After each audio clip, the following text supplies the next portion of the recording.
প্রিয় ছাত্রছাত্রী, তোমরা সবাই নিশ্চয়ই ভালো আছো। আমি লঘু সিদ্ধান্ত কৌমুদীর সংজ্ঞা প্রকরণের অন্তর্গত কিছু সূত্র আলোচনা করেছি, তারপরে অৎসন্ধি প্রকরণের কিছু সূত্র আলোচনা করেছি। এবার মাঝখানে একটা সূত্র আমি বাদ দিয়েছিলাম, কিন্তু সূত্রটা অত্যন্ত গুরুত্বপূর্ণ, সেই বিষয়ে আজকে তোমাদের সঙ্গে আমি আলোচনা করব। সূত্রটা হচ্ছে পূর্বত্রা সিদ্ধম। পূর্বত্রা সিদ্ধম, এটা অষ্টাধ্যায়ী গ্রন্থের অষ্টম অধ্যায়ের দ্বিতীয় পাদের প্রথম সূত্র। 8-2-1। তাহলে এখানে এটা একটা অধিকার সূত্র। অধিকার সূত্র মানে হচ্ছে এর পরে আরো কিছু সূত্র আছে, তাতে এই পূর্বত্রা সিদ্ধম সূত্রটা প্রবর্তিত হবে বা অনুবৃত্ত হবে। আমরা প্রবর্তিত কথাটাই বলতে পারি। তো যাই হোক, সূত্রের পদচ্ছেদ পূর্বত্র অসিদ্ধম। পূর্বত্র অসিদ্ধম, এখানে পূর্বত্র বলতে বোঝাচ্ছে বলছে পূর্বস্মিন শাস্ত্রে, আর অসিদ্ধম মানে অসিদ্ধ হয়। তো কি অসিদ্ধ হয়? তাহলে তখন যেহেতু পূর্ব কথাটা আছে, যার ফলে এখানে পরশাস্ত্র মানে পরসূত্র অসিদ্ধ হয়। বৃত্তিতে এর অর্থ করা হয়েছে সপাদ সপ্তাধ্যায়ীং প্রতি ত্রিপাদ্যসিদ্ধা ত্রিপাদ্যামপি পূর্বং প্রতি পরং শাস্ত্রম অসিদ্ধম। তাহলে এখানে দুটো কথা, একটা সপাদ সপ্তাধ্যায়ী আর একটা হচ্ছে ত্রিপাদী। তোমরা জানো যে অষ্টাধ্যায়ী গ্রন্থে 8টা অধ্যায় আছে এবং প্রতিটি অধ্যায়ে 4টি করে পাদও আছে। তা এই আমাদের আলোচ্য পূর্বত্রা সিদ্ধম সূত্রটি অষ্টম অধ্যায়ের দ্বিতীয় পাদের প্রথম সূত্র। তাহলে এই সূত্রে তাহলে পূর্বত্র, তাহলে এখানে পূর্বত্র হচ্ছে অব্যয় পদ, পূর্ব শব্দের সঙ্গে ত্রল প্রত্যয় যোগ করে হয়েছে। অসিদ্ধ প্রথম একবচন। আবার বলছি, পূর্বত্র শব্দের অর্থ পূর্বস্মিন শাস্ত্রে। তাহলে এবার এখানে আমাদের দুটো শব্দ, একটা সপাদ সপ্তাধ্যায়ী আর একটা হচ্ছে ত্রিপাদী। তাহলে সপাদ সপ্তাধ্যায়ী কাকে বলে? যে পাণিনির যে অষ্টাধ্যায়ী, সেই অষ্টাধ্যায়ী গ্রন্থের প্রথম 7 অধ্যায় এবং অষ্টম অধ্যায়ের প্রথম পাদ, এইটা নিয়ে হচ্ছে সপাদ সপ্তাধ্যায়ী। মানে সপ্ত অধ্যায়ের সঙ্গে অষ্টম অধ্যায়ের প্রথম পাদ যুক্ত হয়ে হচ্ছে সপাদ সপ্তাধ্যায়ী। এবার আমরা যে বৃত্তিতে যে অর্থ পেয়েছি, সপাদ সপ্তাধ্যায়ী প্রতি ত্রিপাদ্য সিদ্ধা, এটা একটা অংশ। আবার ত্রিপাদ্যামপি পূর্বং প্রতি পরং শাস্ত্রম অসিদ্ধম, এটা দ্বিতীয় অংশ। এবার এই দুটো অংশে ভাগ করে আমরা এর আলোচনা করব।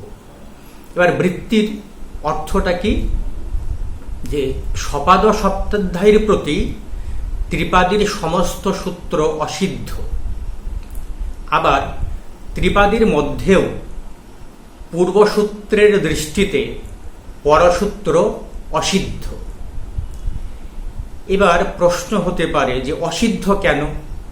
ওখানে তো বেশ কিছু কার্যের বিধান করা হয়েছে, তাহলে সে অসিদ্ধ যদি হয় তাহলে বিধান করা হলো কেন? এখানে আমাদের একটু অন্যরকম ভাবে বুঝতে হবে। অসিদ্ধ মানে হচ্ছে কার্য না হওয়ার সমান। এবার ধরো ত্রিপাদীতে বিভিন্ন সূত্রে বিভিন্ন কার্যের বিধান করা হয়েছে, সেগুলির দ্বারা ব্যাকরণের অনেক পদ সিদ্ধ হয়, কিন্তু এগুলো অসিদ্ধ নয়। তো অসিদ্ধ কেন বলা হলো? অসিদ্ধ এই জন্যই বলা হলো যে সেই সূত্রগুলির দ্বারা যে কার্য বিহিত হয় তা সপাদ সপ্তাধ্যায়ী সূত্রগুলি স্বীকার করে না। মানে তারা বলে যে ওখানে ওই কার্য হয়নি। আবার ত্রিপাদীর অন্তর্গত সূত্রগুলিতেও যে কার্যের বিধান করা হয় বা হয়েছে তাও পূর্ব সূত্রের দৃষ্টিতে পরপর সূত্রের কার্য অসিদ্ধ, অর্থাৎ কার্য না হওয়ার সমান। এবার আরো স্পষ্ট করে যদি আমরা বলি যে ত্রিপাদীর সূত্রগুলির দ্বারা কোনো কার্য সম্পন্ন হলে সপাদ সপ্তাধ্যায়ীর কোনো সূত্র তাতে প্রবৃত্ত হবে না, এবং ত্রিপাদীতেও পরসূত্রের দ্বারা বিহিত কার্য হওয়ার পর সেখানে পূর্বসূত্রের প্রবৃত্ত হওয়ার প্রসঙ্গ থাকলেও প্রবৃত্ত হবে না। একেই বলা হয় পূর্বশাস্ত্রের দৃষ্টিতে পরশাস্ত্র অসিদ্ধ। এবার আমরা তাহলে অসিদ্ধ মানে কিন্তু এখানে কার্য না হওয়ার সমান। তার মানে ত্রিপাদীতে বিভিন্ন সূত্রের দ্বারা যে কার্যের বিধান করা হয়েছে সেই কার্যগুলির দ্বারা যে শব্দটা উৎপন্ন হলো সেখানে যদি দেখা যায় যে ওই সপাদ সপ্তাধ্যায়ী সূত্র সেখানে প্রবৃত্ত হতে পারে, প্রবৃত্ত হওয়ার মতো সমস্ত শর্ত সেখানে আছে বা অবস্থা সেখানে আছে, তাহলে প্রবৃত্ত হবে না কেন? এবার প্রবৃত্ত যদি হয় অনেক অনর্থ হবে, অনেক এমন কিছু পদ গঠিত হবে বা শব্দ গঠিত হবে যেগুলো আমাদের বাক্যে ওইভাবে প্রয়োগ হয় না। সেই জন্যই বলা হয়েছে অসিদ্ধ, তার মানে কার্য না হওয়ার সমান। আমরা উদাহরণের সাহায্যে এটা বুঝি। প্রথম যে অংশটা সপাদ সপ্তাধ্যায়ী প্রতি ত্রিপাদী অসিদ্ধা, তাহলে সপাদ সপ্তাধ্যায়ীর প্রতি ত্রিপাদী অসিদ্ধা, তার মানে ত্রিপাদীতে বিহিত কার্য সপাদ সপ্তাধ্যায়ীর দৃষ্টিতে সেটা কার্য না হওয়ার সমান। যেরকম উদাহরণ হরে যোগ ইহ, হরে ইহ, এখানে দেখো পরে ইকার হ্রস্ব ইহর ইকার আছে, সেটা অচ, আগে হরের একার আছে। তাহলে এচয় বায়াবহ সূত্র দ্বারা আমরা কি জেনেছি যে অচ বা স্বরবর্ণ যদি পরে থাকে তাহলে পূর্বের এচ এর স্থানে, তার মানে একারের স্থানে কি আদেশ হবে? অয় আদেশ হবে, অ অন্তঃস্থ হসন্ত। ওকারের স্থানে অব আদেশ হবে। কেমন? আচ্ছা, আরেকটা আছে ঐকারের স্থানে আয় আদেশ হবে এবং ঔকারের স্থানে আব আদেশ হবে। এখানে যেহেতু একার আছে যার ফলে এখানে অয় আদেশ হবে, অ অন্তঃস্থ হসন্ত। তোমরা যদি দেবনাগরী অক্ষরে লেখো তাহলে অন্তঃস্থ জ লিখলেই হবে, ওখানের ফোঁটাটা দেওয়ার দরকার নেই।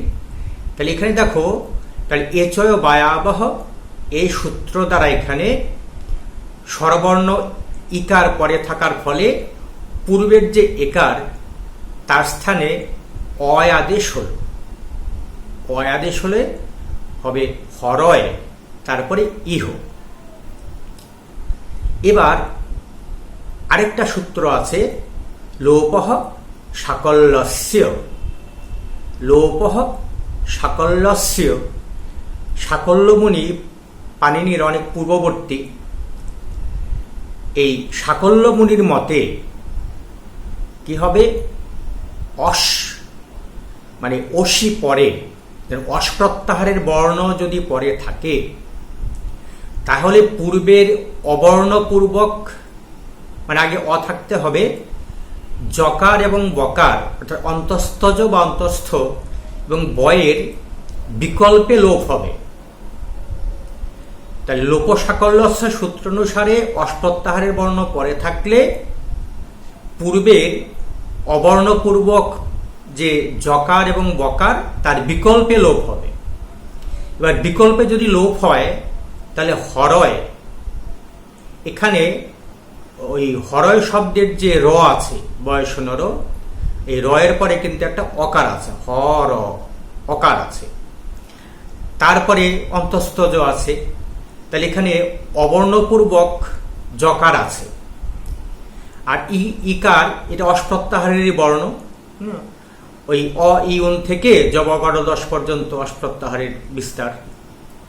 তাহলে এখানে লোপ সাকল্যস্য সূত্র অনুসারে কি হবে, অস্প্রত্যাহারের বর্ণ ইকার পরে থাকার ফলে আগের যে জকার তার লোপ হবে।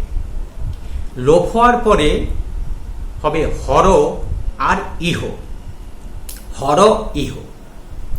তাহলে হর ইহ দেখো এখানে পরে কি আছে, ইকার আছে, আগে অকার আছে।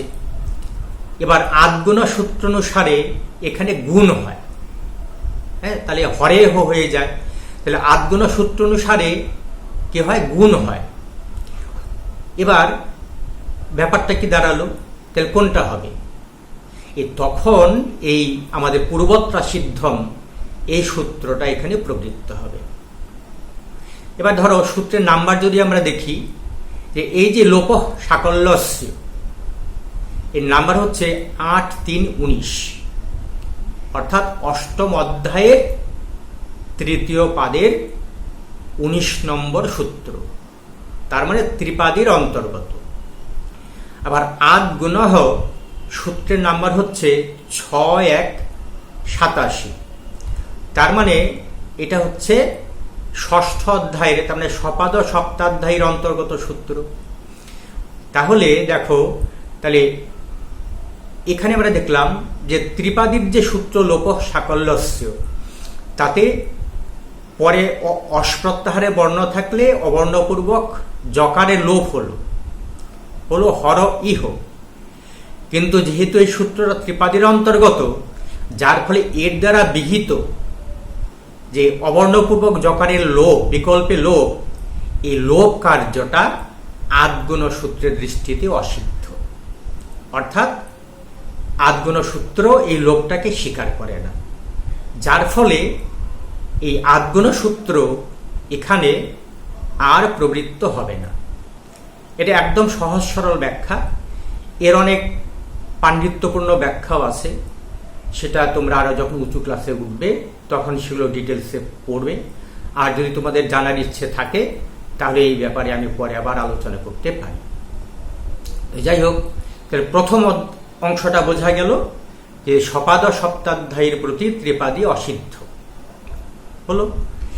এবার দ্বিতীয় আরেকটা উদাহরণ, যেরকম ধরো বিষ্ণু আর ইহ, আগেরটার আরেকটা বলি, তাহলে হর ইহ এটা যেরকম পদ, আবার ওই আদগুণ সূত্র ওই অবর্ণপূর্বক জকারের লোপটা যদি স্বীকার না করে, তাহলে কি হবে, ওই এচয় বায়াব সূত্র দ্বারা যে অয়াদেশ হলো একারের স্থানে, তাতে হরয় ইহ এই দুটো যোগ করলে হয়ে যাবে হরয় ইহ। তাহলে হরে যোগ ইহ এর দ্বারা দুটো পদ সিদ্ধ হচ্ছে, একটা হর ইহ আর একটা হর ইহ। একটা আদগুণ সূত্র, একটা হচ্ছে এচয় বায়াব সূত্রের দ্বারা হলো, আর একটা লোপ সাকল্যস্য সূত্রের দ্বারা হলো। এবার দ্বিতীয় যে অংশ, দ্বিতীয় উদাহরণ বিষ্ণু যোগ ইহ, এখানেও একই রকম ভাবে হ্রস্বইকার অচ পরে আছে, যার ফলে এচয় বায়াবহ সূত্র অনুসারে ওকারের স্থানে কি হবে, অবাদেশ হবে, অবয় হসন্ত। তাহলে হয়ে যাবে বিষ্ণব, তারপরে ইহ। এবার লোপ সাকল্যস্য সূত্র দ্বারা এখানে কি হবে, যে অস্প্রত্যাহারের বর্ণ ইকার পরে থাকার ফলে আগের যে অবর্ণপূর্বক বকার, অবর্ণপূর্বক বকার, তার বিকল্পে লোপ হবে, লোপ হয়ে হবে বিষ্ণু আর ইহ, বয়হস্যি মূর্ধন্যশয় মূর্ধন্যয় সংযুক্ত, তারপরে ইহ। এখানেও দেখো একই রকম ভাবে বিষ্ণু আর ইহ, তা আগে অকার আছে, তারপরে হ্রস্বইকার আছে। তাহলে এখানে আদগুণ সূত্র এখানে প্রবৃত্ত হওয়ার একটা সম্ভাবনা তৈরি হয়েছে, কিন্তু এখানে সেটা প্রবৃত্ত হবে না। কেননা এই যেটা আমরা বললাম যে সপাদ সপ্তাধ্যায়ী প্রতি ত্রিপাদী অসিদ্ধা, তাহলে যেহেতু লোপসাকল্যস্য ত্রিপাদীর সূত্র, যার ফলে এর দ্বারা বিহিত যে কার্য অবর্ণপূর্বক জকার এবং বকারের বিকল্পে লোপ, সেই লোপটা আদগুণ সূত্রের দৃষ্টিতে অসিদ্ধ, অর্থাৎ কার্য না হওয়ার সমান। এবার কার্য যদি নাই হয় তাহলে জকার এবং বকারের লোপেরও ব্যাপারটা থাকে না, যার ফলে আদগুণ সূত্রের দৃষ্টিতে ওই লোপই হয়নি, অর্থাৎ জকার এবং বকার আছে। এবার জকার এবং বকার থাকার ফলে সেখানে আদগুণ সূত্র প্রবৃত্ত হওয়ার কোনো রকম সম্ভাবনাই নেই। ফলে এচয় বায়াব সূত্র অনুসারে বিষ্ণু বিহপত্তি সিদ্ধ হবে। এইভাবে হরে ইহ আর বিষ্ণু ইহ এর দ্বারা দুটো করে পদ আমরা পাচ্ছি। একটা হচ্ছে এচয় বায়াব সূত্র দ্বারা অ এবং অবাদেশ করে, আর আরেকটা হচ্ছে লোপ সাকল্যস্য সূত্র দ্বারা অবর্ণপূর্বক বকার এবং জকারে লোপ করে।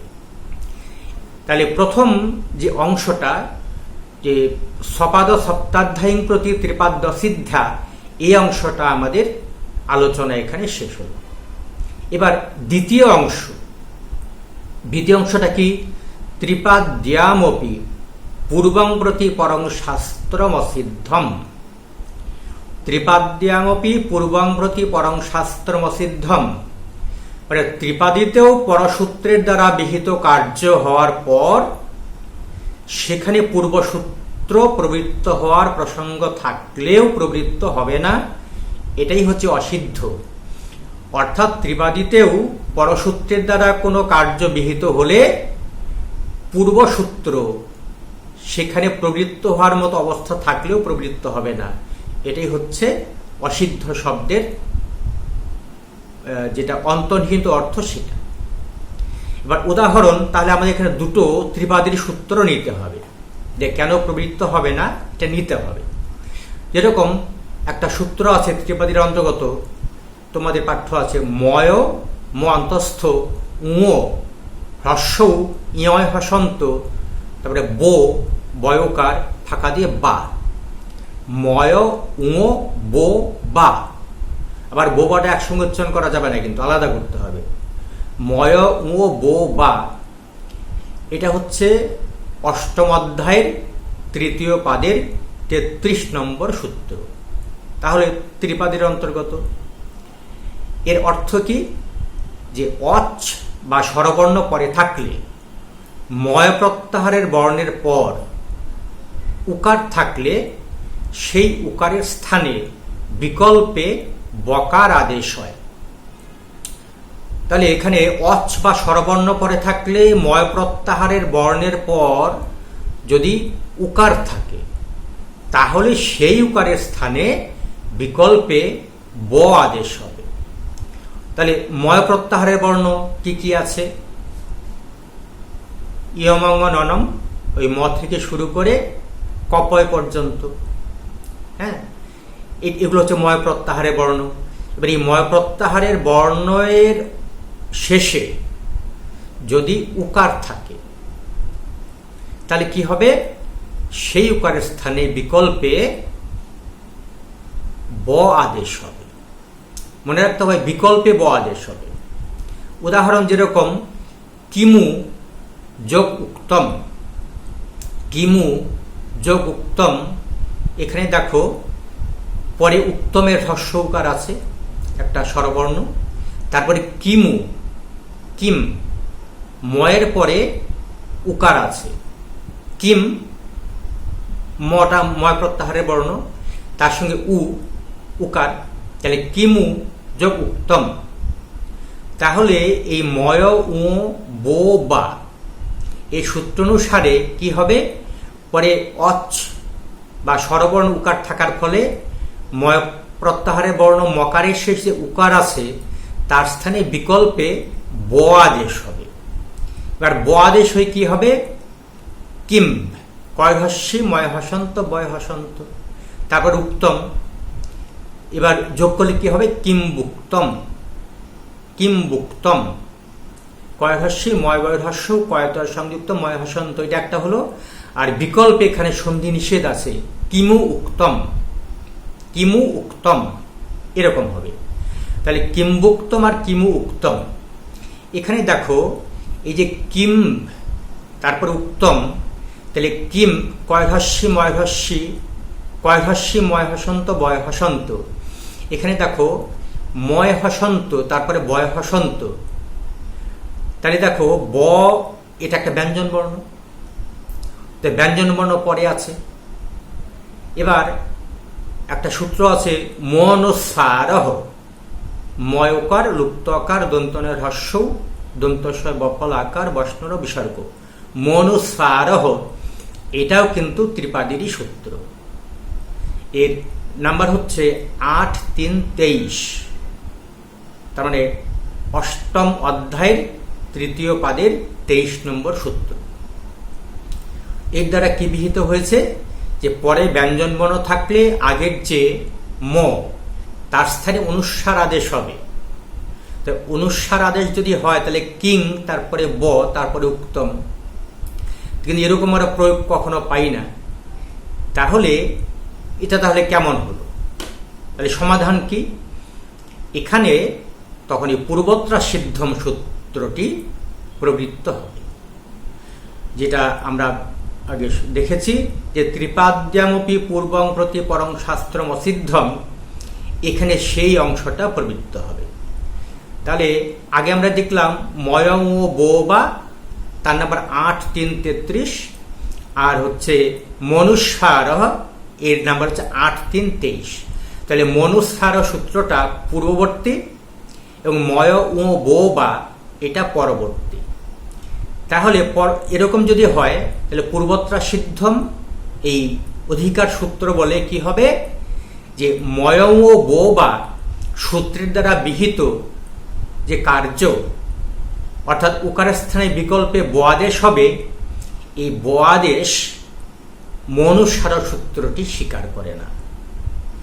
এবার স্বীকার করে না তার মানে তার দৃষ্টিতে এই কার্যটি হয়নি, কার্য না হওয়ার সমান, এটাই অসিদ্ধ পদের অর্থ। তাহলে কার্য যদি নাই হয় তাহলে উকারের স্থানে ব আদেশ হবে না। এবার ব আদেশ যদি না হয় তাহলে কি হবে? পরে ব্যঞ্জনও থাকছে না, উকারই থাকছে, ফলে মনুস্বার সূত্রটি এখানে প্রবৃত্ত হবে না। এইভাবে পূর্বত্রা সিদ্ধম সূত্রটির দুটো ভাগে আমরা ব্যাখ্যা করি। একটা হচ্ছে সিদ্ধ, এরকম পাণ্ডিত্যপূর্ণ আলোচনা আছে, তোমরা যদি শুনতে চাও সেটা পরে একদিন আলোচনা করা যাবে। কিন্তু যেহেতু লঘু সিদ্ধান্ত কৌমুদী প্রথম পাণিনীয় ব্যাকরণের শিক্ষার্থী, যার ফলে আমি অত গভীরে আর গেলাম না। তাহলে তোমরা এটি একটু ভালো করে দেখো। ঠিক আছে, সবাই ভালো থেকো।